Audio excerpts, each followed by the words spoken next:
Hi, I'm Brett Rumford. I'm here at the beautiful Wembley Golf Complex here in Perth. And this morning, I've just taken some time out of my day to have a chat to you about wedge play. So, something for you to think about in your practice sessions, maybe this week before the weekend, or maybe while you're playing this weekend, not that you want to be thinking about your golf swing too much when you're out there playing. But what I see with wedges, because it's such a short motion, people forget to use what's really important, which is, for me, I'm trying to use more of my rib cage, more of my core. So we've all been told that we need to rotate our hips and rotate our shoulders. So that's all good and well, but if I just focus and grab this golf club, put it across my sternum, grab my thumbs against my rib cage just here, I'll try and leave my shoulders behind here at address when I just focus on turning my rib cage. So if I'm turning my rib cage, my pelvis comes with me, so does my shoulders. It's kind of impossible to leave my shoulders behind, but I can disassociate the other way. So I can stand here and think that I need to turn my pelvis and my hips, and then I just lift my arms.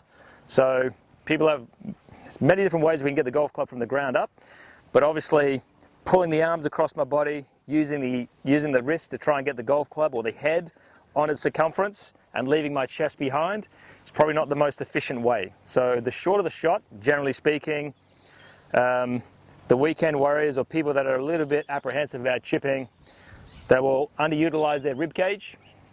They won't use that, and they'll pull their elbow, and their humerus bone here, their bicep, tricep, will pull across their body, and this humerus will actually kind of match up with my seam line just here.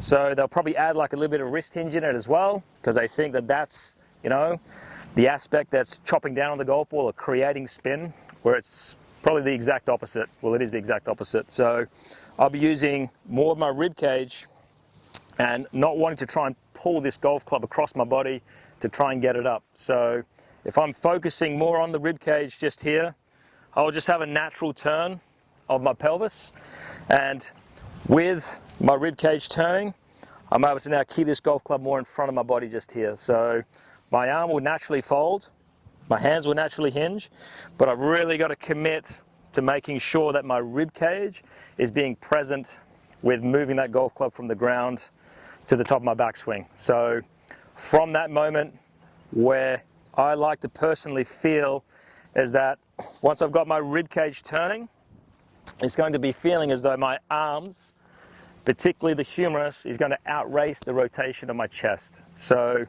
my elbow will start slightly behind my sternum, probably move slightly further away, and then as I start to follow through, obviously this elbow is more in front of my sternum. So obviously to get there, I'm still rotating my chest, but there's a ratio where my arm is going to be outracing the rotation of my chest. So I certainly wouldn't want to get here under-rotated, then drive my body and leave my arms behind. Then I need my right wrist to try and play catch up where most people live. So I'm trying to get a bit more rotation and then get my arms to outrace that rotation of chest. So if I put a little bit of a demonstration on here, weight's a little bit further left, and now I'm really focusing on that rib cage rotation, and then getting my arms to really feel as though I'm getting that acceleration from the arms rather than my body. So that's kind of like, just a quick little tip for you guys to have a think about the next time you're hitting some wedge shots, and maybe just try and take those thoughts out this weekend the next time you play. So good luck with it.